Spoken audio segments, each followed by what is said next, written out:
Hello दोस्तों, नमस्कार। स्वागत है एक बार फिर से आप सभी के अपने प्रिय चैनल पर। दोस्तों, आपको बता दें जो अभी की सबसे बड़ी खबर आ रही है, जहां भारत का राफेल पहली बार विदेशी धरती पर ताकत दिखाने को तैयार। चीन पाकिस्तान की गुम होगी हेकड़ी। जी हां दोस्तों, साथ ही साथ आपको बताएंगे जहां G20 शिखर सम्मेलन में यूक्रेन के राष्ट्रपति जेलेंस्की को आमंत्रित करने के सवाल पर भारत ने अब दे दिया है ये जवाब। पहली बार जवाब दिया है दोस्तों भारत ने। सुनवाएंगे आपको क्या कहा गया है जवाब में, और साथ ही साथ आपको बताएंगे जहां पर सिलेंडर को लेकर सबसे बड़ी खबर, सरकार ने लिया बहुत बड़ा फैसला। गैस की कीमतों पर बड़ी खबर आपको बताने वाले दोस्तों, तो आराम से बने रहेगा वीडियो के अंत तक। और अभी खबरों में आगे बढ़ने से पहले हमेशा की तरह अपने भारत देश का जमकर समर्थन करते और मानते हैं कि मोदी है तो हर चीज मुमकिन है। तो इस वीडियो को भी कर दीजिए लाइक, चैनल को कर दीजिए सब्सक्राइब, बेल आइकन दबाइए, साथ ही कमेंट बॉक्स में लिख दीजिएगा जय हिंद। जी हाँ, तो चलते हैं पहली और सबसे बड़ी खबर की तरफ, जहां भारत का राफेल पहली बार विदेशी धरती पर ताकत दिखाने को तैयार। चीन पाकिस्तान की गुम होगी हेकड़ी। बता दे, भारत का राफेल लड़ाकू विमान पहली बार किसी विदेशी जमीन पर शक्ति प्रदर्शन की तैयारी कर रहा है। पिछले साल जुलाई में ही भारत को 36 राफेल विमानों की आपूर्ति पूरी हुई थी, जिसके बाद भारतीय वायुसेना ने राफेल के 2 स्क्वाड्रन को अंबाला एयरफोर्स बेस और हाशिम आरा एयरफोर्स बेस पर तैनात किया गया था। अब इनमें से 4 राफेल विमान Monty D Marsan military base पर आयोजित होने वाले बहुराष्ट्रीय युद्धाभ्यास ओरियन में हिस्सा लेने के लिए फ्रांस रवाना होंगे। भारतीय वायुसेना राफेल लड़ाकू विमानों के साथ 2 C-17 ग्लोब मास्टर और इसी प्रकार के 3 और योद्धाओं की एक टुकड़ी भेज रही है। फ्रांसीसी वायुसेना के अनुसार ओरियन नाम का यह युद्धाभ्यास 17 से 5 मई के बीच Mont de Marsan military base पर आयोजित किया जाएगा। इसमें भारत और फ्रांस की वायुसेनाओं के अलावा Germany, Greece, Italy, Netherlands, United Kingdom, Spain और अमेरिका के भी लड़ाकू विमान और वायु सैनिक हिस्सा लेंगे। एक्सरसाइज ओरियन हाल के दिनों में फ्रांस द्वारा आयोजित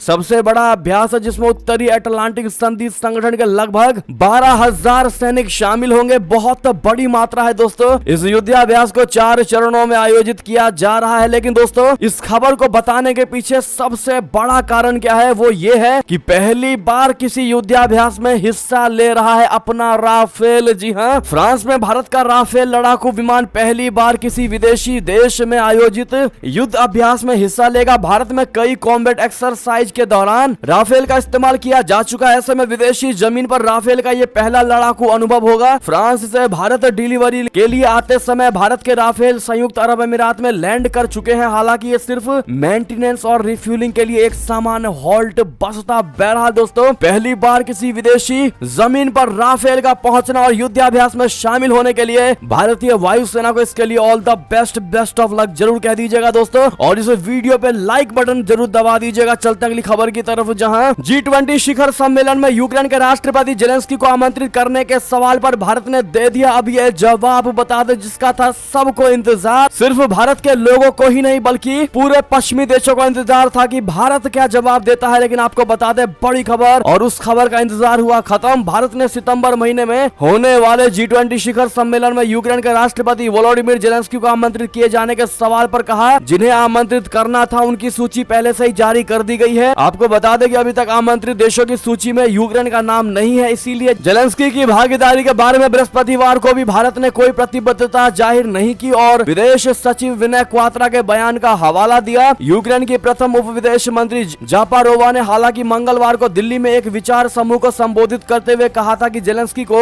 G20 शिखर सम्मेलन को संबोधित करके खुशी होगी, जैसा कि उन्होंने पिछले साल नवंबर में बाली सम्मेलन के दौरान किया था। यूक्रेन के राष्ट्रपति ने वीडियो कॉन्फ्रेंस के जरिए बाली शिखर सम्मेलन को संबोधित किया था। भारत G20 की अभी अध्यक्षता कर रहा है और वो दिल्ली में सितंबर में इसके लिए शिखर सम्मेलन की मेजबानी करेगा। इतना ही नहीं दोस्तों, यूक्रेन के राष्ट्रपति ने भी भारत से मदद मांगी थी। अब इसके बावजूद भी उप विदेश मंत्री के भारत आने के बाद भी भारत ने अब क्लियर जवाब दे दिया है कि जिन लोगों की लिस्ट बनानी थी उनकी लिस्ट बहुत पहले बन चुकी है जो G20 में शामिल होने वाले हैं। अब इसमें कोई चेंजेस या कोई मॉडिफिकेशन नहीं किया जाएगा। ऐसे में दोस्तों, एक भारतीय होने के नाते आप लोगों से ये सवाल है, क्या भारत ने बिल्कुल सही किया? ये कहकर दोस्तों अपनी राय अवश्य दीजिएगा। आप लोग चलते हैं अगली बड़ी खबर की तरफ, जहां 10 साल में चीनी हथियारों के निर्यात में आई भारी यानी 23% की गिरावट। भारत है इसकी सबसे बड़ी वजह। सैन्य जमाखोरी का भी संकेत। बता दे, Stockholm International Peace Research Institute यानी सिपरी ने चीनी हथियारों के निर्यात से संबंधित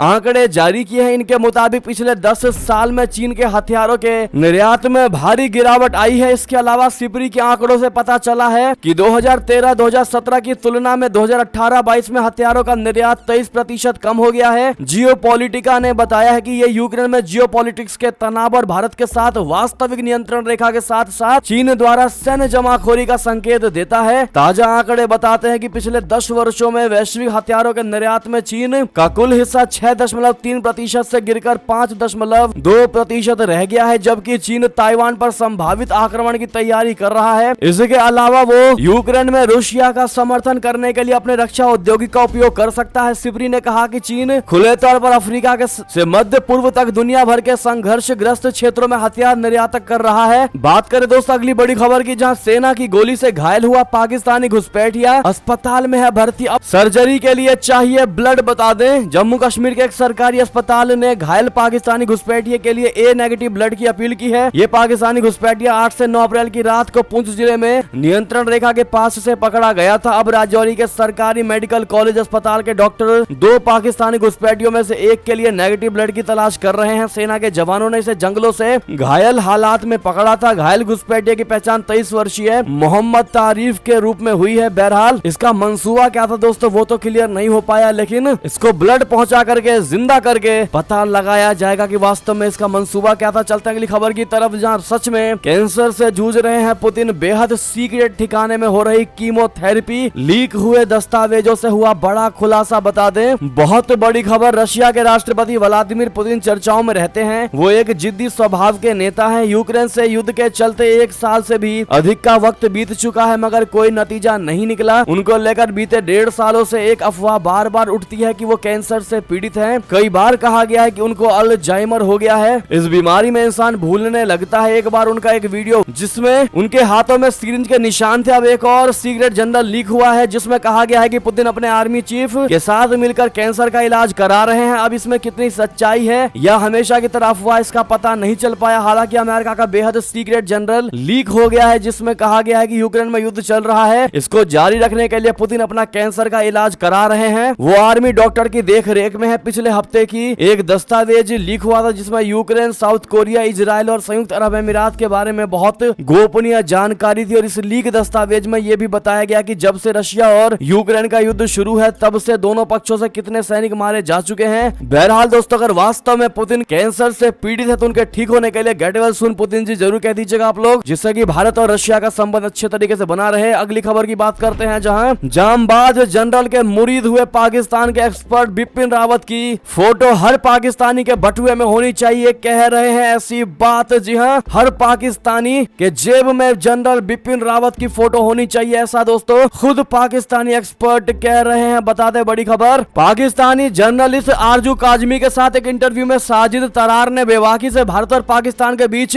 कंपैरिजन किया। साजिद G20 सम्मेलन के कश्मीर में आयोजित होने पर पाकिस्तान की आपत्ति पर जवाब दे रहे थे, आंसर कर रहे थे। उन्होंने कहा कि पीओके में भारत जितना विकास होना मुश्किल है। उनका कहना था कि पाकिस्तान में इंसानी जिंदगी की कीमत मात्र 3100 रुपए है, यानी एक आटे के बोरी के बराबर। ऐसे में पाकिस्तान में कहां जम्मू कश्मीर के जैसी सड़कें बन पाएंगी। जिन्हें सड़कें बनानी है उनके बच्चे तो लंदन में बैठे हैं। इसके बाद उन्होंने सवाल किया कि देश के कितने वजीर आजम पाकिस्तान में मौजूद हैं या फिर रिटायर्ड जनरल और जज पाकिस्तान में रहना पसंद करते हैं। साजिद तरार ने आगे कहा कि भारत की तरफ नजर दौड़ाकर बताइए कि उनके कितने जनरल या जज या फिर सरकार के लोग विदेशों में जाकर बस गए हैं। अगर नजर डालेंगे तो कोई भी नहीं बसा है। साजिद तरार के मुताबिक पाकिस्तान को भारत से सबक लेना चाहिए। उन्होंने इस इंटरव्यू में इंडिया के पहले CDS जनरल बिपिन रावत जी का जिक्र किया, जिनका दिसंबर 2021 में एक हेलीकॉप्टर क्रैश में निधन हो गया था, आप सभी जानते ही होंगे। साजिद ने भारतीय मेजर रिटायर्ड गौरव आर्या के एक वीडियो के बारे में बात की। इस वीडियो में जनरल रावत का घर दिखाया गया था। साजिद ने कहा कि उन्होंने कहा कि जो वीडियो मेजर आर्या ने बनाया था वो पाकिस्तान के लिए बहुत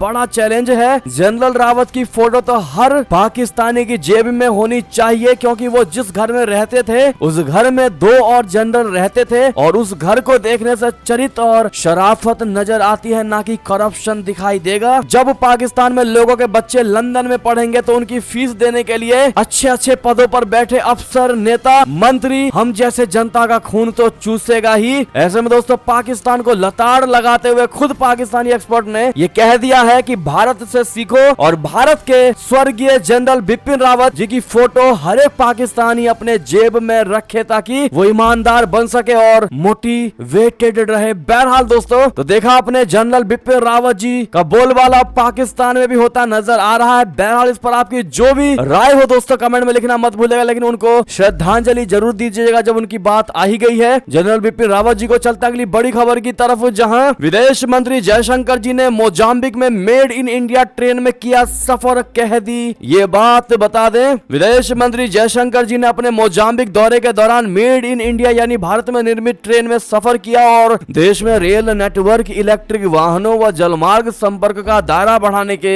मुद्दे पर वहां के परिवहन मंत्री के साथ व्यापक बातचीत की। जयशंकर जी 3 दिवसीय दौरे पर गुरुवार को मोजाम्बिक की राजधानी मैपुटो पहुंचे और द्विपक्षीय संबंधों को मजबूत बनाने के लिए इस अफ्रीकी देश की संसद के अध्यक्ष से मुलाकात की। जयशंकर जी मोजाम्बिक की आधिकारिक यात्रा पर जाने वाले भारत के पहले विदेश मंत्री हैं। जयशंकर जी ने गुरुवार को ट्वीट किया कि मोजाम्बिक के परिवहन एवं संचार मंत्री और मोजाम्बिकिन पोर्ट एंड रेल अथॉरिटी के चेयरमैन मार्टियस मगाला के साथ हरित परिवहन पर शानदार बातचीत, रेल नेटवर्क, इलेक्ट्रिक वाहनों व जलमार्ग संपर्क का दायरा बढ़ाने के मुद्दे पर चर्चा की। भारत इस संबंध में एक विश्वसनीय भागीदार है। साथ ही साथ दोस्तों बात करें अगली खबर की, जहां योगी आदित्यनाथ जी के मैसेज यानी उनके संदेश से थर थर कांपा पाकिस्तान। उत्तर प्रदेश में एनकाउंटर से सीमा पार में मच गया भारी बवाल। बता दें, उत्तर प्रदेश के मुख्यमंत्री श्री योगी आदित्यनाथ जी से न सिर्फ माफिया के लोग ही डरते हैं बल्कि इसका असर अब पूरे पाकिस्तान में भी देखने को मिल रहा है। भारत में जिस तरह से सीएम योगी आदित्यनाथ का एक्शन माफिया के खिलाफ चला है, उससे पड़ोसी मुल्क में भी खौफ समा गया है। बता दें, 13 अप्रैल को मध्य प्रदेश के झांसी में उमेश पाल हत्याकांड में मुख्य आरोपी रहे असद का एसटीएफ ने एनकाउंटर कर दिया। असद उत्तर प्रदेश के माफिया अतीक अहमद का बेटा था। इससे पहले योगी आदित्यनाथ जी हमेशा से ये कहते नजर आए हैं कि उनका मकसद यूपी से माफिया का सफाया करना है, उनको मिट्टी में मिलाना है। असद के एनकाउंटर के बाद उसका कनेक्शन भी दोस्तों, उसके तार पाकिस्तान से जोड़कर देखा जा रहा है, क्योंकि पुलिस ने बताया कि अतीक अहमद गैंग को पाकिस्तान से हथियार मिलते थे, क्योंकि एनकाउंटर के घटना स्थल पर असद के पास भी कुछ हथियार बरामद किए गए जो पाकिस्तान से लिंक बताए जा रहे हैं। पाकिस्तान की तरफ से जो हथियार ड्रोन के सहारे से भारत में गिराए जाते थे, उन सब का सबसे बड़ा खरीदार अतीक अहमद था। माफिया गैंग अतीक अहमद पर एक्शन के बाद पड़ोसी मुल्क पाकिस्तान के भी होश उड़ गए हैं दोस्तों। और जो बयान योगी आदित्यनाथ जी ने विधानसभा में दिया था कि हम आतंकी चाहे कहीं का भी हो उसको मिट्टी में मिलाएंगे, वो बयान दोस्तों पाकिस्तान में वायरल होता दिखाई दे रहा है और पाकिस्तान में खौफ मच गया है। पाकिस्तान की मीडिया में योगी आदित्यनाथ जी को सबसे खतरनाक बताया जा रहा है। पाकिस्तान की आर्थिक स्थिति पर भी सीएम योगी बयान दे चुके हैं। उन्होंने एक बार अपनी सभा में कहा था कि भारत में प्रधानमंत्री नरेंद्र मोदी 80 करोड़ लोगों को फ्री में अनाज दे रही है। अगर पाकिस्तान को देखें तो 22 करोड़ की जनता को भी रोटी के लाले पड़े हुए हैं। उन्होंने पाकिस्तान के नेतृत्व को स्वार्थी और लालची कहा था। बहरहाल दोस्तों, पूरे पाकिस्तान महकमे में योगी आदित्यनाथ को लेकर खौफ दिखाई दे रहा है। ऐसे में दोस्तों सब में बड़ी बात यही है कि आज योगी आदित्यनाथ जी सीएम है, अगर वो पीएम हो जाए तब पाकिस्तान की क्या स्थिति होगी, वो विचार और सोच करने वाली बात है। बहरहाल दोस्तों, आपको क्या लगता है, अपनी राय अवश्य दीजिएगा आप लोग इस पर। लेकिन दोस्तों वीडियो को शेयर करना मत भूलेगा ताकि हर किसी को पता चले ये खबर, और लाइक करना मत भूलेगा। दोस्तों बात करते हैं अगली बड़ी खबर की, जहां कंगाल पाकिस्तान में फिर मची आटे को लेकर लूट भगदड़ में फिर से घायल होने की सबसे बड़ी खबर। जी हां, आर्थिक संकट से जूझ रहे पाकिस्तान की मुसीबतें कम होने का नाम नहीं ले रही। बदहाली का आलम यह है कि लोग 2 वक्त की रोटी के लिए भी तरस रहे हैं। रमजान के महीने में भी लोग बुनियादी जरूरतों के लिए जूझ रहे हैं। लोगों को तात्कालिक राहत के लिए सरकार ने मुफ्त राशन की दुकानें खोली हैं, जहां लोगों को आटा वितरित किया जा रहा है। लेकिन यहां भी भगदड़ की स्थिति बन जा रही है। पाकिस्तान के समाचार पत्र डॉन के अनुसार मनसेहेरा में ओघी तहसील के करोरी इलाके में आटा वितरित किया जा रहा था, तभी भगदड़ की स्थिति उत्पन्न हो गई। मीडिया रिपोर्ट के अनुसार वितरण स्थल पर भारी संख्या में भीड़ के आ जाने से स्थिति बेकाबू हो गई। इसी दौरान हिंसक झड़प के बाद भगदड़ मच गया, जिसमें कई लोगों को गंभीर रूप से घायल होना पड़ गया। साथ ही साथ दोस्तों अगली खबर बताते हैं, जहां उधमपुर जम्मू कश्मीर के उधमपुर में बैसाखी मेले के दौरान बहुत बड़ा हादसा, चिनैनी में टूटा पुल, 50 से ज्यादा लोग हुए घायल। बता दें, जम्मू संभाग के जिला उधमपुर बैसाखी के पर्व पर बड़ा हादसा हो गया है। जिले के चिनैनी में बैसाखी मेले के दौरान पुल टूट गया। देविका और तवी नदी के संगम स्थल बैनी संगम में बैसाखी राखी का मेला आयोजन किया गया था। यहाँ हजारों की संख्या में लोग पहुँचे हुए थे। इस दौरान देविका नदी पर बना लोहे का पुल क्षतिग्रस्त हो गया। बताया जा रहा है कि इस हादसे में 50 से ज्यादा लोग घायल हो गए हैं। आनन फानन घायलों को अस्पताल पहुंचाया गया। एसएसपी उधमपुर डॉक्टर विनोद ने बताया कि पुलिस और अन्य बचाव दल मौके पर हैं। रेस्क्यू ऑपरेशन चलाया जा रहा है। घायलों को अस्पताल पहुंचाया गया है। जी हाँ, साथ ही साथ दोस्तों ऐसे में गेट वेल सून आप लोग इनको जरूर कह दीजिएगा ताकि ये जल्द से जल्द आपकी दुआओं के सहारे सही हो सके। दोस्तों बात करते हैं अगली खबर की, जहां रशिया यूक्रेन की जंग में किसी को हथियार नहीं देगा चाइना। दोस्त जिनपिंग ने पुतिन को ही दे डाला बहुत बड़ा झटका। बता दें चीन के विदेश मंत्री किन गांग ने शुक्रवार को कहा कि उनका देश यूक्रेन संघर्ष में शामिल किसी भी पक्ष को हथियार नहीं बेचेगा, साथ ही असैन्य और सैन्य उपयोग वाली वस्तुओं के निर्यात को नियंत्रित करेगा। अमेरिका और अन्य देशों ने इस बात को लेकर चिंता जताई है कि चीन रशिया को सैन्य सहायता मुहैया कराने पर विचार कर रहा है। गांग ने इन्हीं चिंताओं के मद्देनजर ये बात कही। चीन औपचारिक रूप से कहता रहा है कि वो यूक्रेन संघर्ष को लेकर न्यूट्रल है, तटस्थ है, लेकिन उसने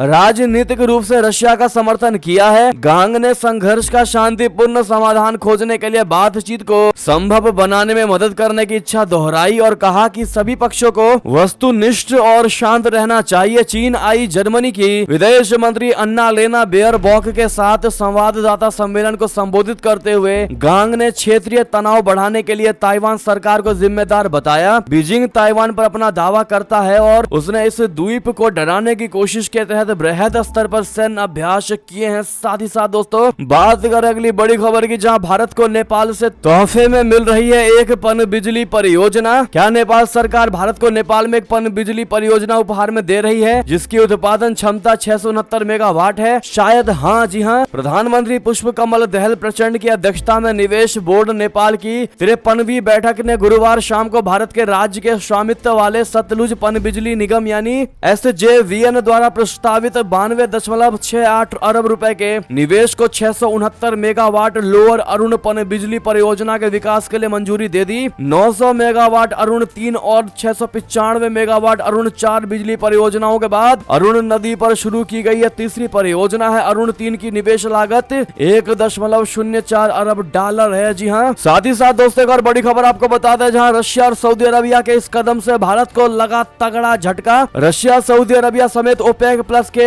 सदस्य देशों ने अचानक से तेल उत्पादन में कटौती की घोषणा की है। ओपेक प्लस के इस कदम के बाद अंतर्राष्ट्रीय बाजार में ब्रेंट क्रूड ऑयल की कीमत 8% तक बढ़ गई है। रिपोर्ट के मुताबिक गुरुवार को अंतर्राष्ट्रीय बाजार में कच्चे तेल की कीमत $87 प्रति बैरल पार कर गई है। भारत फिलहाल रशिया से रियायत कीमतों पर कच्चा तेल तो खरीद रहा है, लेकिन ओपेक प्लस के इस कदम के बाद रूसी कच्चे तेल की कीमत में भी बढ़ोतरी हो रही है। इससे भारतीय तेल व्यापार में शामिल बैंकों की भी चिंताएं बढ़ने लगी है। देश के दो बड़े सरकारी बैंक भारतीय स्टेट बैंक और बैंक ऑफ बड़ौदा ने प्राइस कैप से ऊपर लेन देन करने से इनकार कर दिया है। साथ ही साथ अगली खबर आपको बता दें, जहां भारत में बनेगा मलेरिया का टीका। सीरम इंस्टीट्यूट व ऑक्सफोर्ड विवि में समझौता। बता दें ऑक्सफोर्ड विश्वविद्यालय में विकसित मलेरिया के R21 मैट्रिक्स M टीके का उत्पादन भारत में किया जाएगा। यूनिवर्सिटी ने बताया कि सीरम इंस्टीट्यूट ऑफ इंडिया के साथ हुए समझौते के तहत भारत में उत्पादित टीकों का सबसे पहले अफ्रीकी देश घाना में इस्तेमाल किया जाएगा। टीका विज्ञानियों का मानना है कि इससे दुनिया में हर साल होने वाले करीब 5 लाख मौतें कम होंगी। टीके का Britain, Thailand, Burkina Faso, Kenya, Mali और तंजानिया में परीक्षण किया गया। इनके नतीजे वर्ष के अंत में जारी किए जाएंगे। SII के CEO आधार पूनावाला ने कहा साल भर में 20 करोड़ टीकों का उत्पादन किया जाएगा। इसके लिए दोस्तों अपने भारत के भी वैज्ञानिकों को, मेडिकल टीम को